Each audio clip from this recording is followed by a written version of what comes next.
दोस्तों, आज कुछ लोगों की वजह से पूरे देश का माहौल बिगड़ा हुआ है। जगह जगह पर लोग हिंदू मुसलमान कर रहे हैं, जगह जगह पर दंगे फसाद हो रहे हैं। हाल ही में आपने हरियाणा के मेवात के नूह में देखा और सुना भी होगा कि किस तरह वहां पर माहौल बिगड़ा हुआ है। ऐसे बिगड़े हुए माहौल में हम आपको दो ऐसे वाक़े बताने वाले हैं जिनको सुनकर आप समझ जाएंगे कि ना तो सारे हिंदू बुरे होते हैं और ना ही सारे मुसलमान बुरे होते हैं। सिर्फ कुछ लोग बुरे हैं जो अपने फ़ायदों के लिए ऐसा करवाते हैं। ये दोनों वाक़े यकीनन आपके दिलों से नफ़रत को मिटा देंगे।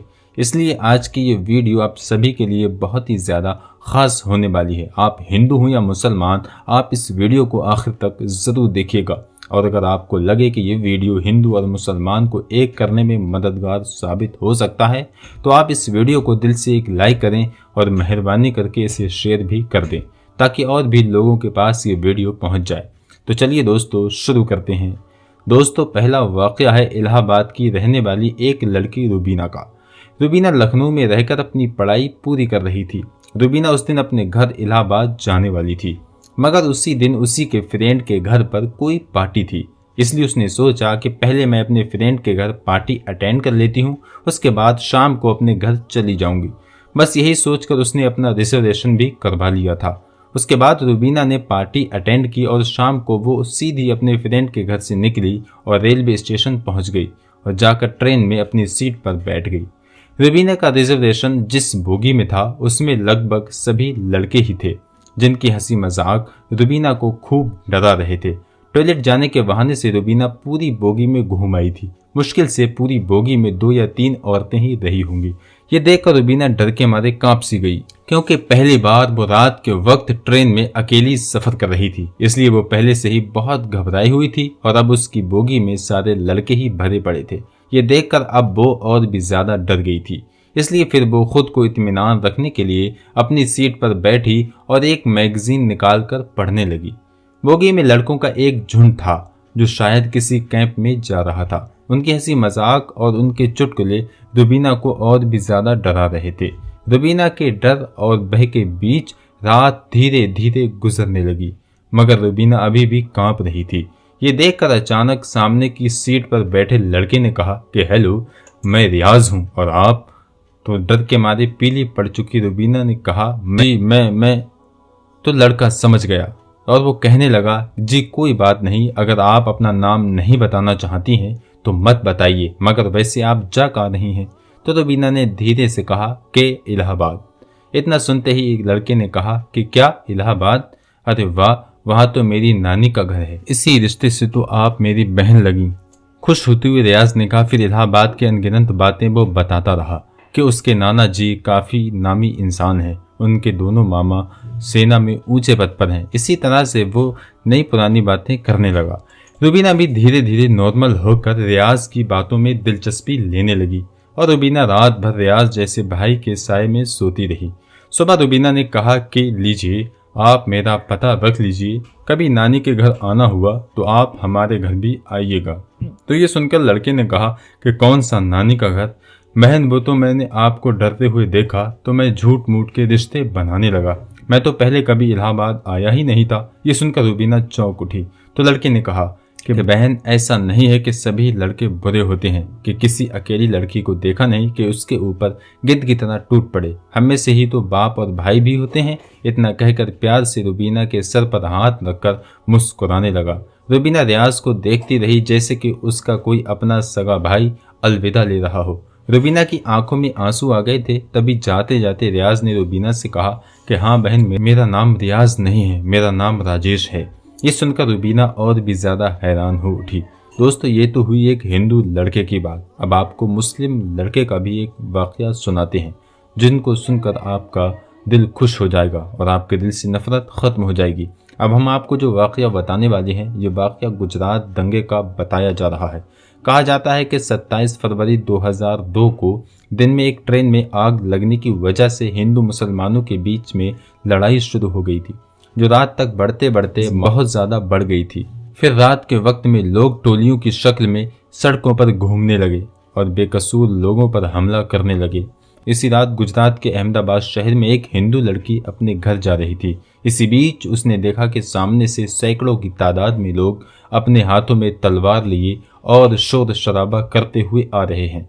ये देखकर वो हिंदू लड़की बहुत ज्यादा घबरा गई और इधर उधर भागने लगी। वो बहुत से घरों के दरवाजों पर गई, लेकिन ऐसे हालात में किसी ने भी अपना दरवाजा नहीं खोला। ऐसे में वो लड़की बहुत ज्यादा डर गई थी। फिर वो भागते भागते हड़बड़ाहट में एक मस्जिद में दाखिल हो गई, यानी कि वो धोखे से एक मस्जिद में घुस गई और एक कोने में छुप कर खड़ी हो गई। मस्जिद में दाखिल होने के बाद हिंदू लड़की ने देखा कि मस्जिद के दूसरे कोने में एक जवान मौलवी बैठा हुआ कुरान पाक की तिलावत कर रहा है, यानी कि एक चिराग की रोशनी में एक मौलाना कुरान पढ़ रहा है। मौलवी को देखकर वो लड़की उनके पास गई और उनको बाहर का सारा मामला बता दिया, यानी कि उस मौलवी को सब कुछ बता दिया कि वो ऐसे ऐसे अपने घर को जा रही थी, मगर उसके सामने दंगाई आ गए, इसलिए वो डर के मारे यहाँ पर आकर छुप गई है। फिर वो लड़की मौलाना के सामने हाथ जोड़कर कहने लगी कि आप मुझे बचा लीजिए, आप मेरी हिफाजत कर लीजिए। अगर मैं इस वक्त यहाँ से बाहर गई तो बाहर खड़े दंगाई मुझे मार डालेंगे। अभी बाहर के हालात बहुत ज़्यादा ख़राब हैं, ऐसे में अब मैं अपने घर को नहीं जा सकती, इसलिए मैं रात भर यहीं पर रहकर गुजारना चाहती हूँ। फिर वो लड़की हाथ जोड़कर मौलवी से कहने लगी कि मैं आपके सामने हाथ जोड़ती हूँ, आप मुझे रात भर यहाँ पर ठहरने की इजाज़त दे दीजिए। लड़की की इन बातों को सुनकर मौलवी साहब उठे और मस्जिद के दरवाजे पर गए और बाहर के हालात को देखने लगे। मौलवी साहब ने देखा कि बाहर के हालात वाकई में बहुत ज़्यादा ख़राब थे। सैकड़ों की तादाद में लोग हाथों में लठ लिए इधर उधर घूम रहे थे और बहुत से लोग हाथों में तलवारें लिए मस्जिद के बाहर भी खड़े थे। ये देखकर मौलवी साहब भी बहुत ज्यादा डर गए। उन्होंने मस्जिद का दरवाजा बंद कर दिया और अंदर आकर उस लड़की को मस्जिद में ठहरने की इजाजत दे दी। अब वो लड़की मस्जिद के एक कोने में आकर बैठ गई। उन मस्जिद के दूसरे कोने में मौलाना साहब जो कुरान पढ़ने में मशरूफ हो गए, यानी कि कुरान पाक को पढ़ना शुरू कर दिया। उस मौलाना के सामने एक चिराग रखा हुआ था जो चल रहा था। अब इधर वो लड़की मस्जिद के दूसरे कोने में बैठी मौलाना साहब को देख रही थी। तभी उस लड़की ने देखा कि मौलाना साहब ने कुरान पढ़ने के दौरान अपनी एक उंगली को उस चिराग में डाल दिया, अपनी उंगली को जलाने लगे। फिर थोड़ी देर के बाद मौलाना ने वापस अपनी उंगली को चिराग से बाहर निकाला और वो कुरान पाक पढ़ने लगी। थोड़ी देर के बाद लड़की ने फिर देखा कि वो मौलाना फिर से वही काम करने लग गए हैं, यानी कि उन्होंने फिर से अपनी उंगली को चिराग में डाल दिया और थोड़ी देर जलने के बाद उन्होंने वापस अपनी उंगली को बाहर निकाल लिया। मस्जिद के दूसरे कोने में बैठी वो लड़की ये सब कुछ अपनी आंखों से देख रही थी।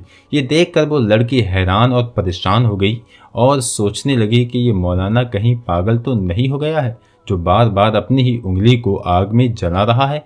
खैर दोस्तों, फिर ऐसे सोचते सोचते उस लड़की की आंख लग गई, यानी कि उसको नींद आ गई, यानी कि फिर पूरी रात निकल गई और सुबह होने को करीब हो गया। फिर मौलाना उठे और मस्जिद के दरवाजे पर गए और बाहर के हालात देखे कि मौलाना ने देखा कि उस वक्त बाहर कोई नहीं था, यानी कि सारे दंगाई वहां से जा चुके थे। फिर वो मौलाना उस लड़की के पास आए और कहने लगे कि बहन उठो, हमारी नमाज का वक्त हो गया है, अभी थोड़ी देर बाद ही यहाँ पर बहुत सारे नमाजी आने वाले हैं, इसलिए अब तुम्हारा यहाँ पर रुकना ठीक नहीं है, क्योंकि अगर लोगों ने तुमको यहाँ पर देख लिया तो लोगों में बदगुमानी पैदा हो जाएगी, लोगों में एक डाउट पैदा हो जाएगा। इसलिए अब तुम जल्दी करके यहाँ से चली जाओ। और मैंने बाहर जाकर भी देख लिया है कि अभी बाहर के हालात बिल्कुल नॉर्मल हैं, बाहर का रास्ता बिल्कुल साफ हो चुका है, अब आप आसानी से अपने घर को जा सकती हो। आओ मैं आपको बाहर तक छोड़ देता हूँ। ये सुनकर उस लड़की ने कहा कि अगर बाहर का रास्ता साफ हो चुका है तो मुझे जाने में कोई परेशानी नहीं होगी, मगर मैं जाने से पहले आपसे एक बात पूछना चाहती हूँ, मैं आपसे एक सवाल करना चाहती हूँ, पहले आप उसका जवाब दीजिए। ये सुनकर मौलाना साहब कहने लगे, पूछिए बहन, क्या पूछना चाहती हैं? तो वो कहने लगी कि मौलाना साहब आप ये बताएं कि आप रात भर अपनी उंगली को चिराग में जलाने की कोशिश क्यों कर रहे थे? ये सुनकर मौलाना साहब कहने लगे कि बहन, उसके बारे में आप ना ही पूछे तो अच्छा है, क्योंकि ये मेरा ज़ाती मामला है, ये इसलिए मैं इसके बारे में आपको नहीं बता सकता। तो ये सुनकर वो लड़की कहने लगी कि जब तक आप इसके बारे में मुझे नहीं बताएंगे, जब तक मैं यहाँ से वापस नहीं जाऊंगी। इसलिए फिर मौलाना साहब को इसके बारे में मजबूरन बताना पड़ा।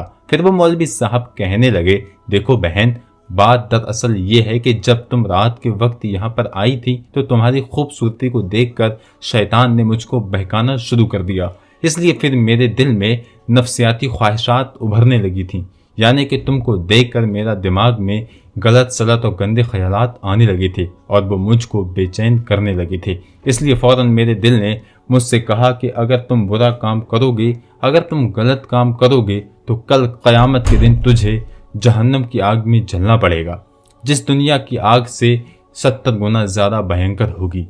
इसलिए पहले तुम इस दुनिया की आग का मज़ा चख लो। बस यही सोचकर फिर मैंने अपने दिल की बात को मानते हुए अपने जिस्म को आग के हवाले कर दिया और अपने जिस्म को आग का मज़ा चखाने लगा और अपने नफ्स से कहने लगा कि अगर तुझमें आग की तपिश को बर्दाश्त करने की ताकत है तो फिर तुम्हारी मर्जी है, तुम जो चाहे वो कर लो।